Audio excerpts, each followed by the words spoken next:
तेरा वचन मेरे पाँवों के लिए दीपक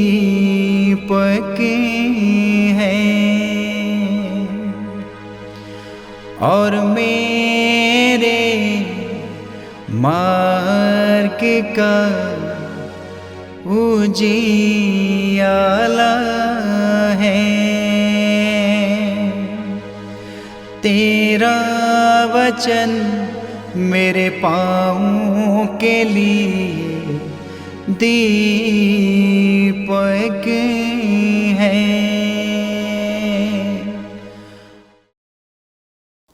पहला पाठ उत्पत्ति ग्रंथ अध्याय 15 पद संख्या 5 से 12, 17 से 18। ईश्वर ने इब्राहिम को बाहर ले जाकर कहा, आकाश की ओर दृष्टि लगाओ और संभव हो तो तारों की गिनती करो। उसने उससे यह भी कहा, तुम्हारी संतति की संख्या इतनी ही बड़ी होगी। इब्राहिम ने ईश्वर में विश्वास किया और इस कारण प्रभु ने उसे धार्मिक माना।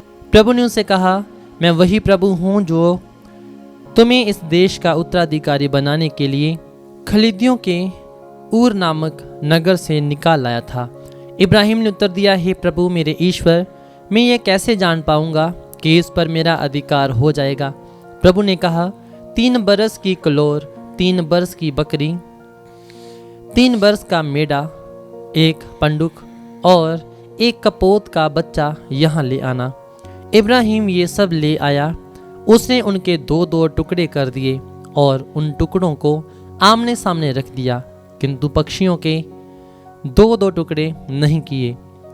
गीध लाशों पर उतर आए, किंतु इब्राहिम ने उन्हें भगा दिया। जब सूरज डूबने पर था तो इब्राहिम गहरी नींद में सो गया और उस पर आतंक छा गया। सूरज डूबने तथा गहरा अंधकार हो जाने पर एक धुआंती हुई अंगीठी तथा एक जलती हुई मशाल दिखाई पड़ी, जो जानवरों के उन टुकड़ों के बीच से होते हुए आगे निकल गई। उस दिन प्रभु ने ये कहकर इब्राहिम के लिए अपना विधान प्रकट किया, मैं मिस्र की नींद से लेकर महानदी अर्थात फ्रात की नदी तक का ये देश तुम्हारे वंशजों को दे देता हूँ। ये प्रभु की वाणी है। ईश्वर को धन्यवाद। भजन अनुवाक्य, प्रभु मेरी ज्योति और मुक्ति है। अनुवाक्य, प्रभु मेरी ज्योति और मुक्ति है। प्रभु मेरी ज्योति और मुक्ति है, तो मैं किससे डरूं? प्रभु मेरे जीवन की रक्षा करता है, तो मैं किससे भयभीत हूँ? अनुवाक्य, प्रभु मेरी ज्योति और मुक्ति है। हे प्रभु, तू मेरी पुकार पर ध्यान दे, मुझ पर दया कर और मेरी सुन। प्रभु की शरण में जाना, यही मेरी हृदय की अभिलाषा रही। अनुवाक्य, प्रभु मेरी ज्योति और मुक्ति है। मैं तेरे दर्शनों के लिए तरसता हूँ, तू मुझसे अपना मुंह ना फेर। अप्रसन्न होकर अपने सेवक को ना त्याग, क्योंकि तू ही मेरा सहारा है। अनुवाक्य, प्रभु मेरी ज्योति और मुक्ति है। मुझे विश्वास है कि मैं इस जीवन में प्रभु की भलाई को देख पाऊंगा। प्रभु पर भरोसा रखो, दृढ़ रहो और प्रभु पर भरोसा रखो। अनुवाक्य, प्रभु मेरी ज्योति और मुक्ति है। दूसरा पाठ फिलिप्पियों के नाम संत पौलुस का पत्र अध्याय 3 पद संख्या 17 से अध्याय 4 पद संख्या 1।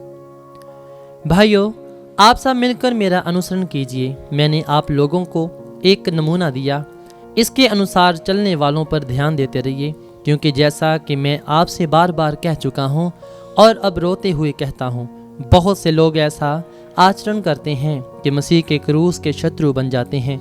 उनका सर्वनाश निश्चित है।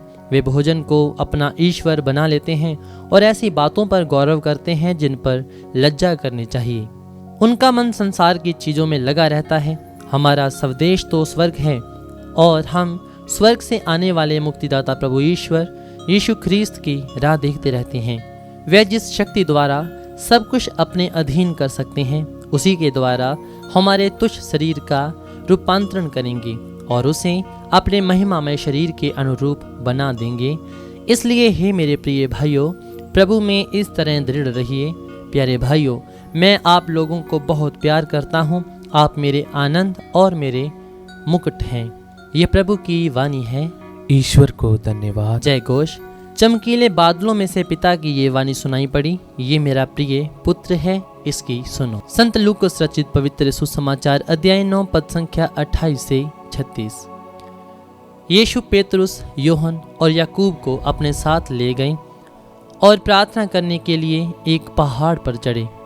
प्रार्थना करते समय यीशु के मुखमंडल का रूपांतरण हो गया और उनके वस्त्र विद्युत की तरह उज्जवल होकर जगमगाने लगे। 2 पुरुष उनके साथ बातचीत कर रहे थे। वे मूसा और एलियस थे, जो महिमा सहित प्रकट होकर यरूशलेम में होने वाली उनकी मृत्यु के विषय में बातें कर रहे थे। पेतरुस और उनके साथी जो ऊँग रहे थे अब पूरी तरह जाग गए। उन्होंने यीशु की महिमा को और उनके साथ उन 2 पुरुषों को देखा। वे विदा हो ही रहे थे कि पेतरुस ने यीशु से कहा, गुरुवर, यहाँ होना हमारे लिए कितना अच्छा है। हम 3 तंबू खड़ा कर दें, एक आपके लिए, एक मूसा और एक एलियस के लिए। उसे पता नहीं था कि वह क्या कह रहा है। वह बोल ही रहा था कि बादल आकर उन पर छा गया और वे बादल से घिर जाने के कारण भयभीत हो गए। बादल में से ये वाणी सुनाई पड़ी, ये मेरा परम प्रिय पुत्र है, इसकी सुनो।